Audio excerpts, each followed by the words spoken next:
A wrestler's finishing maneuver should be the biggest, boldest move they have in their arsenal. Moves such as the RKO, the tombstone, or even the pedigree work so well because they have built up a reputation for being deadly in the sense that they actually finish matches.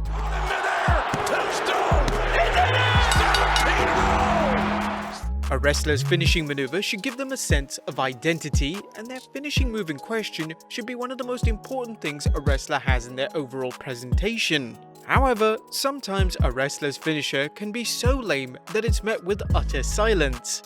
This could be the end for a wrestler, as if their finish of their match is set with silence or even a groan, it shows that they are truly struggling to connect with the audience. Plus, some may not even look believable enough to finish off a match.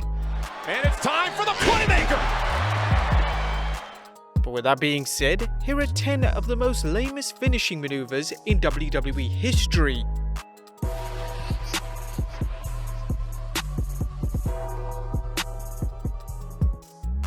Be sure to subscribe and hit that notification bell for daily wrestling videos. Catching the boot, Cobra strike! Oh, the venom! These are in no particular order, they're just all lame. Number 10, the Great KHALI, the Brain Chop. Oh my God, Cole, look at how big this man is! Look at how he's huge! When the Great KHALI debuted in 2006, fans expected him to have a devastating finisher.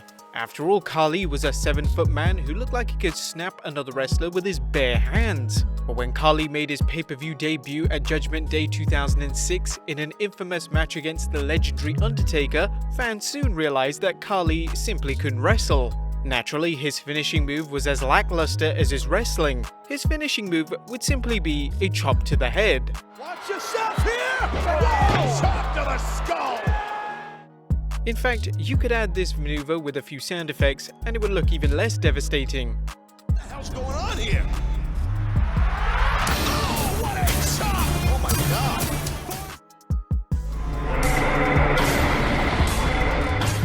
Right hand!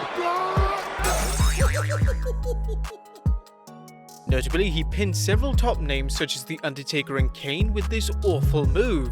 Interestingly, on an episode of Something to Wrestle with Bruce Pritchard, he revealed that the chop, despite looking lame, hurt like hell due to the force KHALI swung his arm. Pritchard added that one time KHALI performed the chop on him backstage, and his neck hurt for weeks after taking the move. Who knew Pritchard was such a good seller? Number 9, John Cena, the 6th move of doom.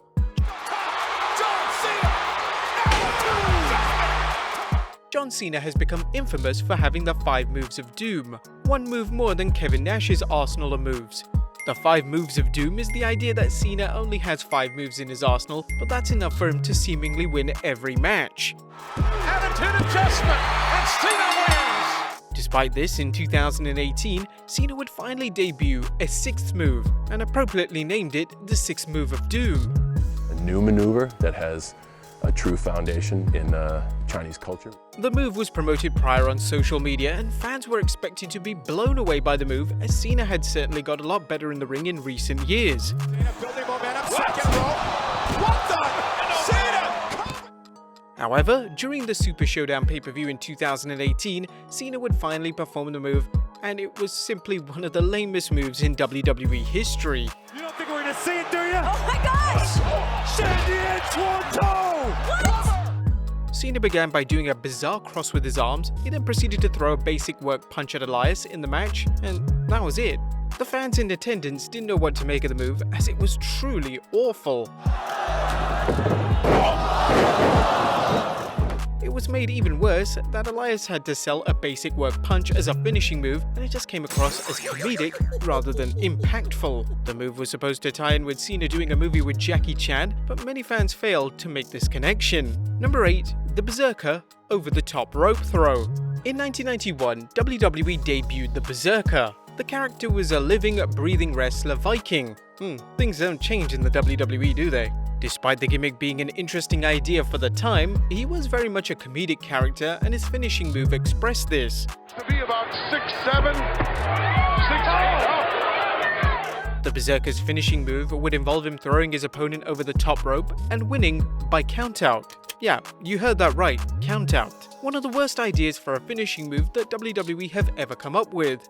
The character was actually kept around for 2 years, and the Berserker even had a shot at Bret Hart's WWE title, which he obviously failed to win. And his shoulder wasn't down on this side. What a move by the Hitman! Number 7. Wade Barrett, Wasteland.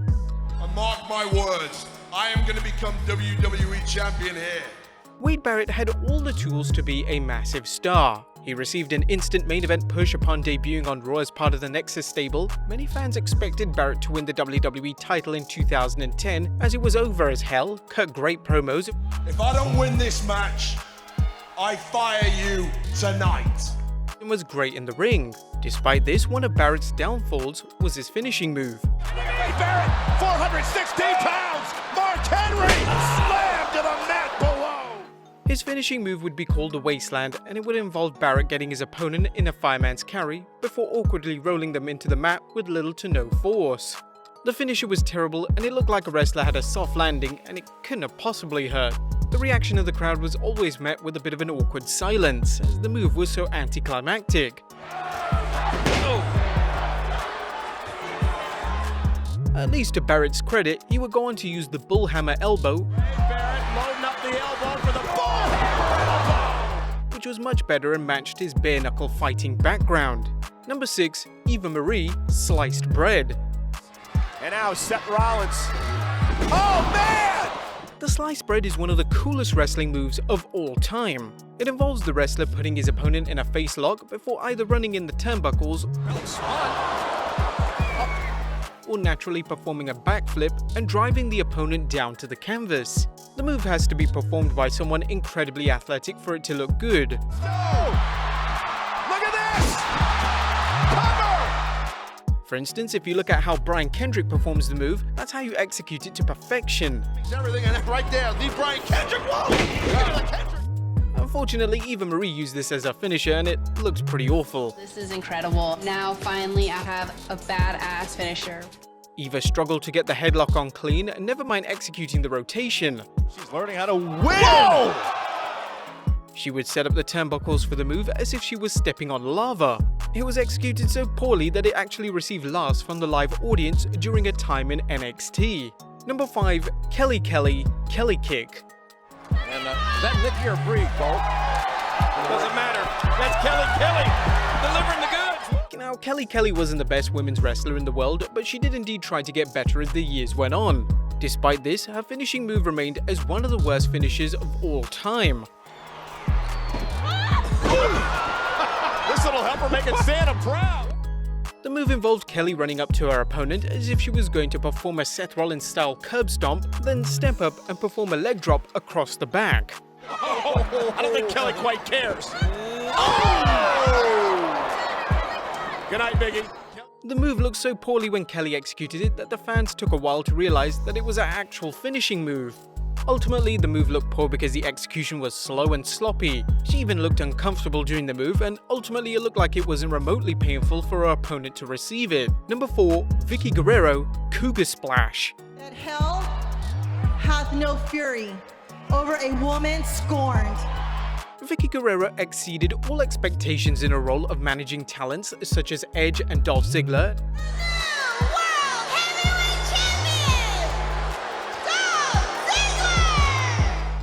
even over-delivered in a role as GM of both Raw and SmackDown.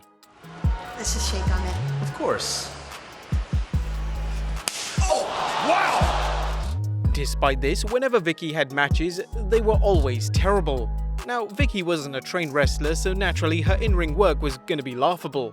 VIVKIE's finisher would be called the Cougar Splash, or the Hog Splash as Michael Cole called it, but it was VIVKIE paying tribute to her late great husband Eddie Guerrero. However, the splash was terrible. The move would be performed during the women's match at WrestleMania 26, where VIVKIE Guerrero had to be helped to the top rope so she wouldn't lose her balance. She would awkwardly jump to the ground and then do a splash to make it appear like she just had done the splash from the top rope. Go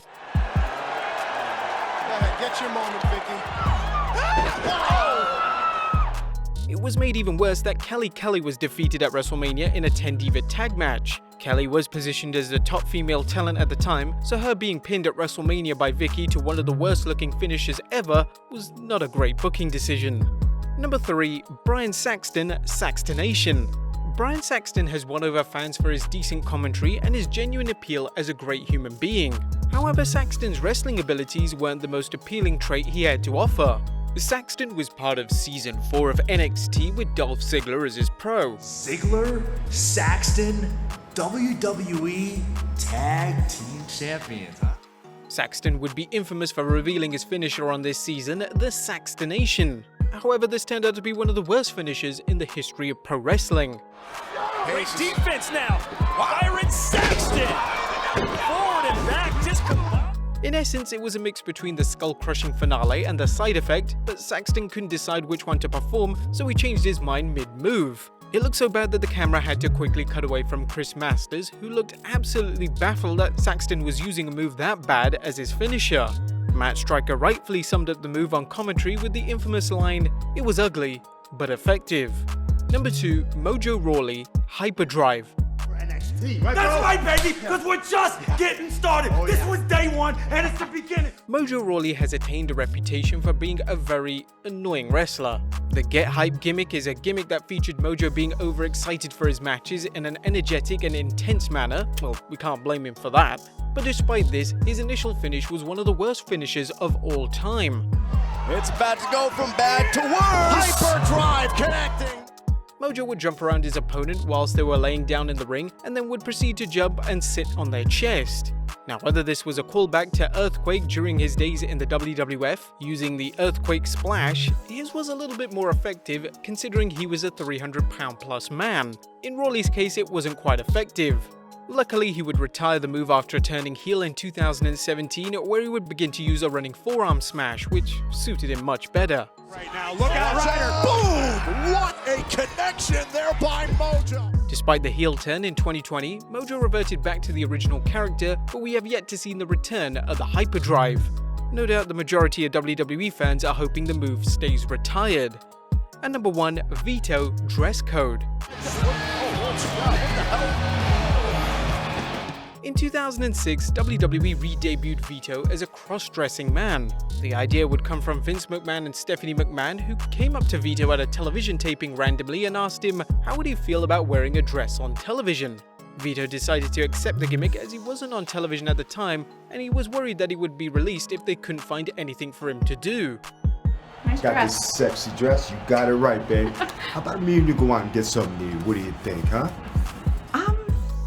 Now, to Vito's credit, he became so dedicated to the gimmick that he wore it everywhere he went, including on his travels from town to town and country to country. Vito's finisher would involve Vito putting his opponent's head under his dress so that the face was facing his crotch. No! Oh my God! No! Please! He would then lock on an armbar and make his opponent submit whilst their face was impaled into his lower region. Look at that! Unfortunately, the gimmick wouldn't last too long, and Vito would be released in 2007 despite his obvious commitment to the character. But there you have it, guys, 10 most lamest finishing moves in WWE history. We could probably do a part 2 on this, so let us know in the comments down below if you want to see one. As always, subscribe if you haven't already, follow us on Instagram and Twitter, and I'll see you next time with some more wrestling content.